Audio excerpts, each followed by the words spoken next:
డబ్బు, అనారోగ్యం, ఉద్యోగం, వ్యాపారం, అప్పులతో బాధపడుతున్నారా? మీకోసమే లాంచ్ యువర్ ఫ్యూచర్ ప్రోగ్రామ్. నమస్తే రమగారు. నమస్తే జయ. రమగారు, ఏదైనా సిరీస్ స్టార్ట్ చేద్దామా? చిన్న సిరీస్ చెప్తాను. మనం బాగ్దాద్ కథలు చెప్తున్నాం కదా, అలాంటి దాంట్లో మాయావర్తకుడి కథ చెప్తాం. ఓకే. ఈ బాగ్దాద్ నగరంలో మారూఫ్ అని ఒక అబ్బాయి ఉండేవాడు. మారూఫ్ ఇతను ఏంటంటే పాత చెప్పులు రిపేర్ చేసేవాడు. కొంచెం తొందరగానే పెళ్ళయింది. ఏదో చెప్పులు రిపేర్ చేస్తే ఇక పావలా అర్థం వస్తుంది, ఏమిటో వచ్చి పడిపోతుంది. వ్యాపారం కాదు, పని. అంతే. పని చేసేవాడికి పని వచ్చితేనే డబ్బు వస్తుంది. ఎప్పుడైనా అంతే కదా, ఏ కాలమైనా అంతేను. అవును. సరే, ఏదో అట్ట పని చేసుకునేవాడు. పెళ్ళయింది ఇతనికి. అమ్మాయి పేరు ఫాతిమా. గంప గయ్యాళి, మామూలుది కాదు. డబ్బులు తెచ్చినా తిట్టేది, తేకపోయినా తిట్టేది. తెచ్చే ఇంతే తెచ్చామని తిట్టేది, తేకపోతే అసలు రాలేదని తిట్టేది. కొంతమంది ఉంటారు, ఇప్పుడు కూడా ఉన్నారు. అవునవును. అయితే ఇతనికి ఏంటంటే కొంచెం పరువుగా బతకాలన్న కోరిక ఈ మారూఫ్కి. తెచ్చుకున్న పావలో అర్థో మన తిండికి చాలు, గొడవ పడకూడదు, తగాదా పడకూడదు, వీళ్ళు కొట్టుకుంటున్నారు అని చుట్టుపక్కల వాళ్ళు చెప్పుకోకూడదు. కానీ అలాంటి ఆశ ఏనాడు నెరవేరనిచ్చేది కాదు వాళ్ళ ఆవిడ, ఒప్పుకునేదే కాదు. సరే, ఒకనాడు ఏమైంది, ఏదో పని చేసుకోవడానికి బయటకు వెళ్తుంటే రొట్టెలు అమ్ముతారు ఆ ఊళ్ళో, బన్నులు లాంటివి అనమాట. నువ్వు ఏం తెస్తావో ఏం తేవో నాకు తెలీదు, సాయంత్రం వచ్చేటప్పుడు బాగా తేనె పోయించి తీపి రొట్టె పట్టుకురా అని చెప్పింది. బన్నులో తేనె పోసిస్తారు. సరే అని వెళ్ళాడు. వాడి కర్మం ఏమిటో, పొద్దున్నుంచి సాయంత్రం వరకు రూపాయి 10 పావలా కూడా రాలేదు. రూపాయి అనకూడదు, 10 పైసలు కూడా రాలేదు. ఎవరి వాకిట్లోనూ కూర్చుంటే వాళ్ళు ఏదో కాస్త మధ్యాహ్నం ఓ చపాతీ ఏదో ఇచ్చారు, అది తినేసాడు. పెళ్ళామేమి కట్టివ్వల. సాయంత్రం దాకా అయ్యింది, ఏమీ లేదు. చపాతీ తిన్నాడు కాబట్టి ఆగింది ప్రాణం. ఏం చేయాలో తెలియలే. ఇంటికి వచ్చే దారిలో ఆ రొట్టెల దుకాణం కనపడింది. ఆ దుకాణాన్ని చూసేసరికి వీడి కళ్ళల్లో నీళ్ళు రావటం మొదలుపెట్టి, ఇప్పుడు ఇంటికి వెళ్తే అది ఏం గోల్ చేస్తుందో, చుట్టుపక్కల వాళ్ళ పెళ్ళానికి రొట్టె కూడా కొనిపెట్టలేడంటే ఎంత పరువు తక్కువ అని కాస్త బికమహం వేసుకుని ఆ చెట్టు దగ్గర నుంచుంటే కంట్లో నుంచి నీళ్ళు వస్తున్నాయి వాడికి దుఃఖంతో. పరువుగా బతుకుతామంటే ఒక్కరోజు పరువైన రోజు లేదే బతుకులో. ఇలా చింతిస్తుంటే ఆ దుకాణం యజమాని ఏదో గిన్నెతో నీళ్ళు తీసుకొచ్చి చెట్టు దగ్గర పోయటానికి వచ్చి చూశాడు. ఎరా మారూఫ్, ఏంట్రా సంగతి అన్నాడు. అన్నాక ఏమరా అలా ఏడుపు మూత పెట్టుకున్నావు అనేసరికల్లా, ఏం చేయనన్నా, ఒక్క పావలా గిట్టుబాటు కాలేదు ఇవాళ. మధ్యాహ్నం ఆ ఫలానా వాళ్ళు ఎవరో ఒక చపాతీ పెట్టారు, తిన్నాను. మా ఆవిడ ఇంట్లో ఏం చేస్తుందో నాకు తెలీదు, బాగా తేనె పోయించి రొట్టెదే మంది, పావలా అయినా వస్తే నీకు ఇచ్చి తీసుకుందును, 10 పైసలు కూడా రాలేదన్నా ఈ పూట. ఇంటికి వెళ్ళాక అది ఏం గోల్ చేస్తుందో నేను భయంతో ఇక్కడే నుంచున్నాను అనేసరికలు అన్నాడు. వాళ్ళకంతే రేపు ఇద్దుగాని లేరా అన్నాడు దుకాణం యజమాని. దాదా రొట్టెలు ఉన్నాయి లేరా, నేను ఇస్తాగా నీకో రొట్టె అని లోపల తీసుకుపోయాడు. లోపల తీసిపోయి ఇతనికి తీయటానికి ఏదో ఇంత నలకంత పెట్టి ఇంత రొట్టె తీశాడు బన్ను. అయితే ఏమైంది, తేనె అయిపోయింది దుకాణంలో. తేనె అయిపోయింది. మేము పంచదార పాకం వేస్తున్నాను రా, మా దుకాణాలు అందరూ తినేస్తారు, ఎవరు ఏమనరు, మీ ఆవిడ కూడా పాకం పోసిస్తానని పల్చటి పంచదార పాకాన్ని ఆ రొట్టె నిండా పోసి ఆ పంచదార రొట్టె పుచ్చుకుని మారూఫ్ ఇంటికి వచ్చాడు. ఫాతిమా వాకిట్లో రెడీగా ఉంది. ఏం చేసుకొచ్చావు అని అడిచింది. తెచ్చానే రొట్టె అన్నాడు. ఆ రొట్టె తీసుకుంది ఆవిడ స్పీడ్గా. మొగుడు పొద్దు నుంచి తిరిగి వచ్చాడు, వీడికి అన్నం సున్నం మంచినీళ్ళు కాళ్ళు కదుకోవడం ఏమీ లేవు. అది తీసుకోవడం అంటే అది ఓపెన్ చేయంగానే అది చచ్చినాడా, నువ్వు ఇంతటి పిచ్చివి తెస్తావా అన్నది. అనేసరికి పిచ్చిదేంటి, మంచి రొట్టె, అక్కడ ఫలానా కొట్టు, నీకు తెలుసు కదా, మీ మేనమామకి తోడలుడు కొడుకు వాడిదే కొట్టన్నాడు. వాడు కొట్టయితే ఏంటి, నేను తేనె రొట్టె తెమ్మన్నాను, పంచదార పాకం పోసి తెచ్చావు అని మొదలుపెట్టింది. మీ నాన్న అంతే, మీ తాత అంతే, మీ ముత్తాత అంతే, మీ వంశమే అంతా ఇట్లా దిక్కుమాల సంబంధం చేశారు, ఎందుకు కొరగావు, తేనె రొట్టె తేలేవు పెళ్ళానికి అని తిట్టడం మొదలుపెట్టింది. అక్కడి నుంచి కాదు, వీళ్ళు ఇంట్లో చుట్టుపక్కల వాళ్ళంతా చేరారు. ఏమిటి అన్నారు. అనేసి అన్నాక ఒకళ్ళిద్దరు అన్నారు, ఏమొచ్చిందే మాయరోగం, రెండు ఒకటే కదా, ఏం పెద్ద తేడా ఉంటుంది, ఆ తేనె అయితే ఏమిటి, పంచదార పాకం అయితే ఏంటంటే నాకు అక్కర్లేదని రొట్టె ముక్కలు చేసి అక్కడ పడేసింది అంతది. ఇక ఇంకా గొడవ ఆడుతూనే ఉంది. వాళ్ళు మామూలుగా గొడవలు మొదలయ్యేసరికి మనమే ఏం చేస్తాం, అమావాస్య నాడు అట్టేటేవా, పున్నన్నాడు పాపేసావా అని అడుగుతుంటాం. ఎక్కడికో వెళ్తాం. మన పెళ్ళైన రోజున, మన పెళ్ళప్పుడు మీ అమ్మ, మీ నాన్న, మీ చెల్లి, మీ అక్క, నువ్వు ఇలాగే తెగ తిట్టిపోసింది. తిట్టిపోసేసి మొగుడిని ఒక మొట్టికాయ కొట్టింది. బతిమలాడాడు, బాగుంటుంది రొట్టె తినవే తినవే అంటే ఆహా. ఏం చేస్తాడు వీడు, పొద్దున ఎప్పుడో తిన్న చపాతి ఆవిడ వండుకు తినేసింది, సాయంకాలం స్వీట్ కోసం ఇది దెమ్మంది. ఓహో, ఇక అక్కడ కూర్చొని మెల్లిగా రొట్టె ముక్కలు 4 నోట వేసుకున్నాడు. అయిపోయి అక్కడి నుంచి తెగ తిట్టిందా. మొగుడు మళ్ళీ ఇంకో మొట్టికాయ కొట్టడానికి వచ్చింది. అతను ఒక తోపు తోసాడు. తోపు తోసేసరికి ఇంకేముంది మొగుడు నన్ను చంపేస్తున్నాడని కేకలు పెట్టింది. పెట్టేసరికి చుట్టుపక్కల వాళ్ళంతా మళ్ళీ చేరారు. ఆ అమ్మాయిని కేకలేశారు, వీడిని కేకలు. ఏం కొట్లాటాలు రా, ఇంత కొట్లాడుకుంటే ఎట్లా, ఈ పట్టు విడుపు లేదు మీకు అని కేకలేశారు. ఈ అమ్మాయి ఏం చేసింది, నేను సొంటి పట్టేసుకుంటా, ఆ పట్టేసుకుంటా, ఈ పట్టేసుకుంటా అని చెప్పింది. అసలు దానికి దెబ్బలే తగల్లా, తోసాడు అంతే. అదే 2 మొట్టికాయలు కొట్టింది. 2 మొట్టికాయలు చెప్పాం కదా. అక్కడి నుంచి ఏమైంది, తెల్లారేసరికల్లా పెళ్ళాం ఇంట్లో కనపడలేదు. ఏం చేస్తుందో అనుకున్నాడు. కొంచెం ఆవిడ ఆ పని ఈ పని చేసుకుని సామాన్లన్నీ సరి చేసుకుని మళ్ళీ చెప్పులు రిపేర్కి వెళ్ళాలి కదా. ఆ రిపేర్ సామాన్ల బ్యాగ్ సవరించుకుని వీడు బయటికి వెళ్ళబోతుంటే 2 సైనికులు వచ్చారు. ఈ సైనికులు అన్నారు, పదా కాజీ గారు నిన్ను పిలుస్తున్నారు, మీ ఆవిడ నీ మీద రిపోర్టు తెచ్చిందన్నారు. వీళ్ళిద్దరూ ప్రభుత్వాధికారులు, ప్రభుత్వపు సైనికులు. వీళ్ళు మోసపోయారు అక్కడికి.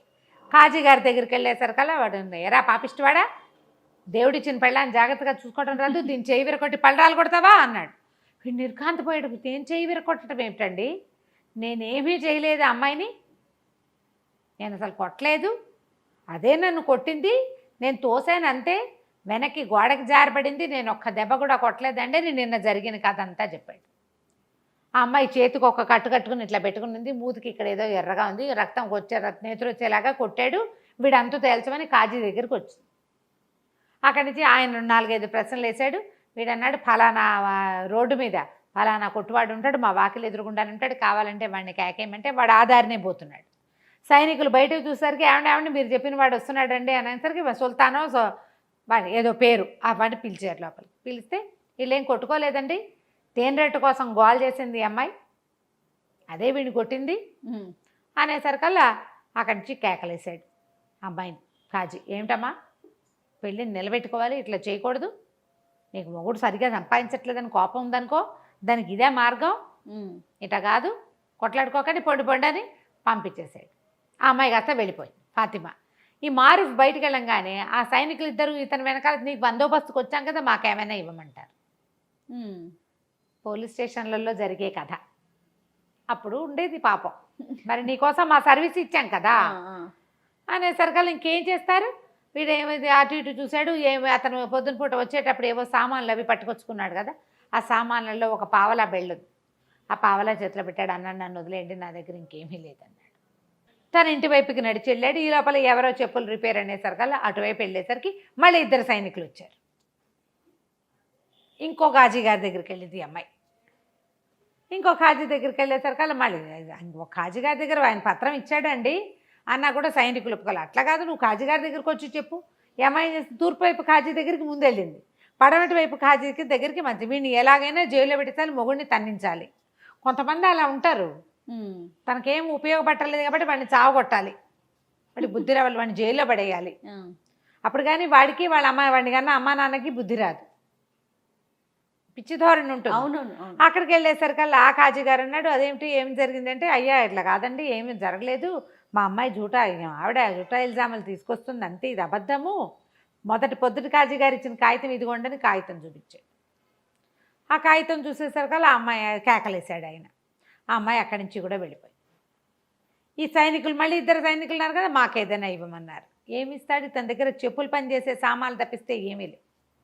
సరే, అక్కడ ఏదో ఇనుప సామాన్లు కొట్టుంటే ఈ చెప్పులు బాగు చేసే 2 వస్తువులు అక్కడ అమ్మేసి తాకట్టు పెడితే ఏం రాదు. అవి వచ్చిన పావలా చెరుకో పావలా ఇచ్చాడు. చిచ్చి అనుకున్నాడు, నా బతుకు దిక్కుమాలి బతుకు, ఇక నేను ఇంటికి వెళ్ళాం అని చెప్పేసి అలా నడుచుకుంటూ వెళ్ళిపోయాడు. నడవగా ఎక్కడో నీరసం వచ్చాక ఓ చోట కూలబడ్డాడు. అక్కడ ఒక పురాతన పాడుబడిపోయిన ఇల్లు ఒకటి. ఆ ఇంటి దగ్గర కూర్చున్నాడు. అక్కడి నుంచి వాడికి తన జీవితం ఆలోచించుకుంటుంటే ఎంత దుఃఖం వచ్చిందో. నన్ను పొద్దున్న సైనికులు తీసుకెళ్లారు, చుట్టుపక్కల అందరూ చూసారా, ఏం పరువు ఉంది నాకు. కాజీ ఇంట్లోకి వెళ్తాం, ఆ కాజీ ఇంటి చుట్టుపక్కల వాళ్ళంతా చూసారా, అక్కడ కూడా నేను కాజీగా ఇల్లు పుచ్చుకు తిరుగుతానంటే ఏదో వ్యాజ్యానికి వచ్చాననే కదా చెప్పుకుంటారు. 2 చోట్ల పరుగు పోయింది తెల్లవారి పొద్దున్నే. పోనీ అక్కడి నుంచి యువతలకు వచ్చి ఎక్కడో పని చేసుకుంటుంటే మళ్ళీ అక్కడికి 2 సైనికులు వచ్చారు. మళ్ళీ ఈసారి తూర్పు కాజీ అయ్యాక పడమటి కాజీ దగ్గరికి వెళ్ళా. పని చేసుకునే చోట పరుగు పోయింది, కాజీ గారింటి దగ్గర పరుగు పోయింది. పరుగుగా బతకడానికి అవకాశం ఇవ్వట్లేదే ప్రభువు మనకి, అలా అవకాశం ఇవ్వట్లేదని పెద్ద పెట్టున ఏడవటం మొదలుపెట్టాడు. ఏడుస్తుండే సరకాల ఒక భారీ కాయంతో ఉన్న ఒకడు వచ్చాడు. ఎవరినైనా ఎందుకునైనా ఏడుస్తున్నావు అంటే నేనేం చెప్పను, నువ్వెవరు అన్నాడు. నేను ఎప్పుడో 300 ఏళ్ల క్రితం చచ్చిపోయా. ఈ ఇల్లు నాది. అప్పుడు 300 ఏళ్ల క్రితం ఆ ఇంటి మీద ఆశ చావక నేను ఇక్కడే బతుకుతున్నా. ఇల్లు పాడుపడిపోయింది క్రమంగా, నేను ఇక్కడే ఉంటా. ఎవరు ఇక్కడికి వచ్చి ఏడ్చినవాడు, అడిగినవాడు, పెట్టినవాడు లేడు. అంటే నీకు ఈ చెప్పుకుని ఏం ఇది ఉపయోగం, ఆరుస్తావా తీరుస్తావంటే ఆర్చగలను, తీర్చగలను, నీకేం కావాలో చెప్పు అంటే ఎక్కడికైనా సరే నేను హాయిగా బతకడానికి ఒక ప్రదేశం కావాలి, నాకు పరువుగా బతకాలి, నేను ఎక్కడికైనా తీసుకెళ్ళి అంటే నగరంలో దింపుతానన్నాడు. బాగ్దాద్ నగరం వద్దు, బాగ్దాద్ నగరంలో తూర్పున నా పరువు పోయింది, పడమట్న నా పరువు పోయింది, నేను బతకలేను అంటే ఆయన ఏమన్నాడు, సరే నా వీపు మీద కూర్చో, నేను తీసుకెళ్తానని చెప్పేసి తీసుకెళ్ళిపోయాడు. ఎక్కడికో తీసుకెళ్ళి ఒక ఊళ్ళో వదిలిపెట్టాడు. తెల్లవారేసరికి అక్కడ ప్రత్యక్షం అయిపోయాడు. రాత్రి ఎక్కాడు, తెల్లారేసరికి ప్రత్యక్షం అయిపోయాడు. ఆ భూతం కాస్త వెళ్ళిపోయింది అవతలకి. వీడు ఆ నగరంలో చూస్తే వాళ్ళు ఎవ్వరూ మనలాంటి బట్టల వాళ్ళు కాదు, మనలాంటి వ్యవహారం కాదు, అదేదో వేరే ప్లేస్. సరే వీడు నడవటం మొదలుపెట్టాడు. వారా వీరా అందరూ అడుగుతున్నారు, ఏ ఊరు, నువ్వేం వ్యాపారం చేస్తావు, నీకేమొచ్చు, నీకేం చేస్తావు, అది ఇది, మీదే ఊరు అంటే ఇతను ఏం చెప్పాడు, బాగ్దాద్ అని చెప్పాడు. బాగ్దాద్ నుంచి ఎప్పుడు బయలుదేరావు అని అడిగారు. అడిగితే నిన్న రాత్రే అన్నాడు. అనగానే పక్క నవ్వారు. ఏమిటి బాగ్దాద్ ఇక్కడికి ఎంత దూరమో తెలుసా, బళ్ళ మీద వచ్చినా 1 ఏడాది పడుతుంది.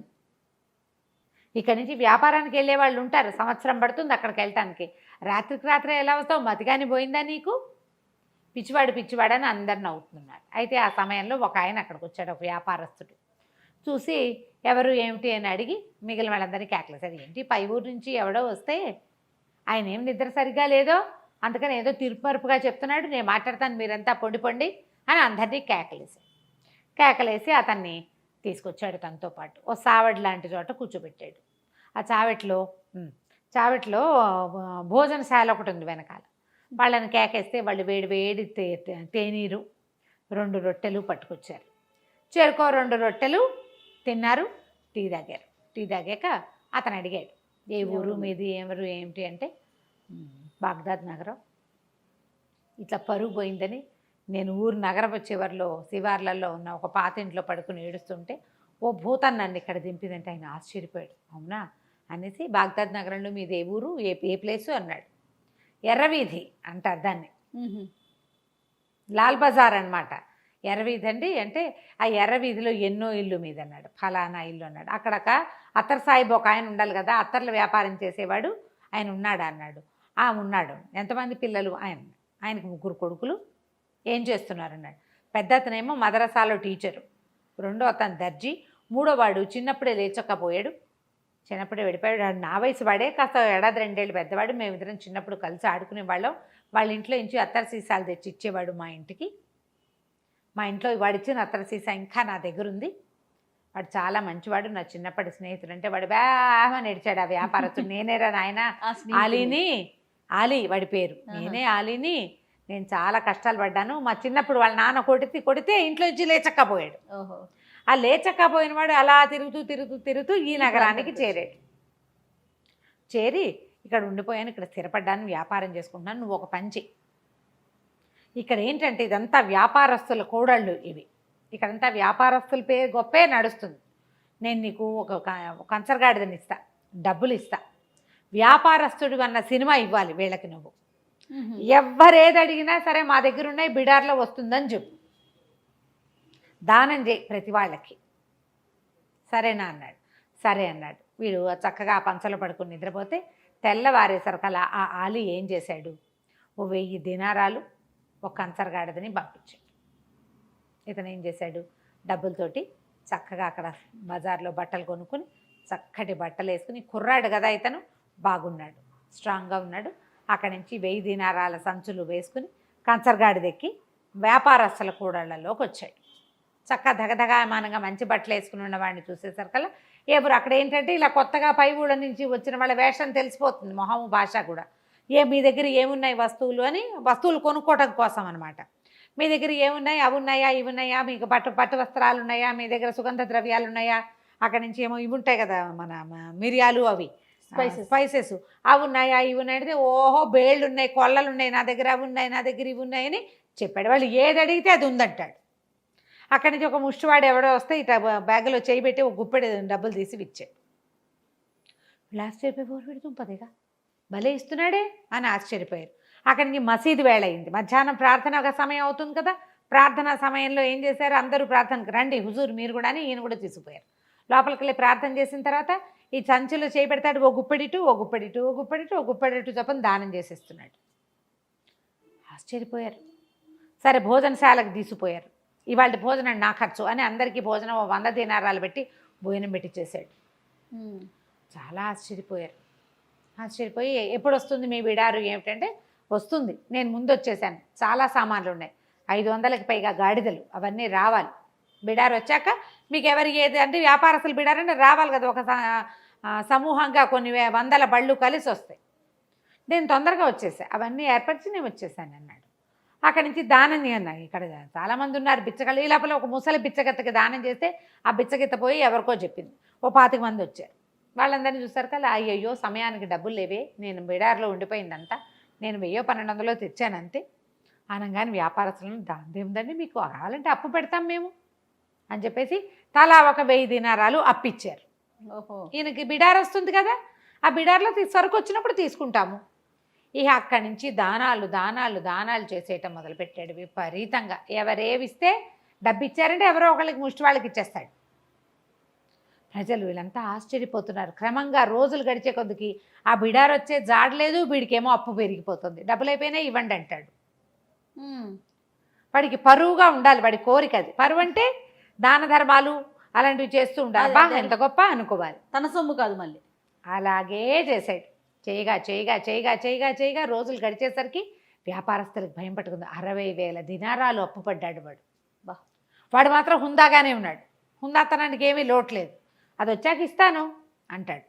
అయితే అందరూ అలీకి చెప్పారు, నువ్వు నీ పరిచయస్తుడని చెప్పావు, నీ పరిచయస్తుడన్నావు, మరి ఇతనేమో ఇట్లా అప్పులు పెట్టేసేసాడు అనేసరికల్ అతను పరిగెత్తుకుంటూ వచ్చాడు. అలీ, ఊరి నీ దానాలు మండ, నీ గొప్ప పాడుగాను ఇట్లా చేసావేమిట్రా నాయనా, ఈ అప్పంతా ఎట్లా తీరుస్తావు, ఇంత అప్పు ఎట్లా కుదురుతుంది, ఇది చాలా పొరపాటు, ఏదో ఒకటి చేసి తప్పించుకో ఇక్కడి నుంచి. ఇప్పుడు అలీ చెప్పలేడు, ఎందుకంటే ఇతను చాలా గొప్పవాడని, తను చాలా అద్భుతమైన వ్యక్తి అని మొదట్లో వాళ్ళందరికీ చెప్పాడు ఇతను. అతని భరోసా మీద వీళ్ళు అప్పిచ్చారు. ఇప్పుడు భరోసా పోయింది, వీడి గొప్పతనం అవుతుందో లేదో తెలీదు. దాంతో చాలా భయం పట్టుకుంది వీడికి. అలీకి చెప్తే సార్ ఇతనేమన్నాడు, ఏం పర్వాలేదు, ఏదైతే అదవుతుందో చూసుకుందామన్నాడు. ఏం చేశాడో చూద్దాం మనం మళ్ళీ. ఓకే, కానీ వాడి ధైర్యానికి చూడండి. కొంతమంది ఉంటారు కదా అట్లా రమ్మగారు, అసలు ఆలోచించారు. అదే మరి. రైట్, నెక్స్ట్ ఎపిసోడ్ చూద్దాం మరి. అలాగే, నమస్తే అండి. నమస్తే.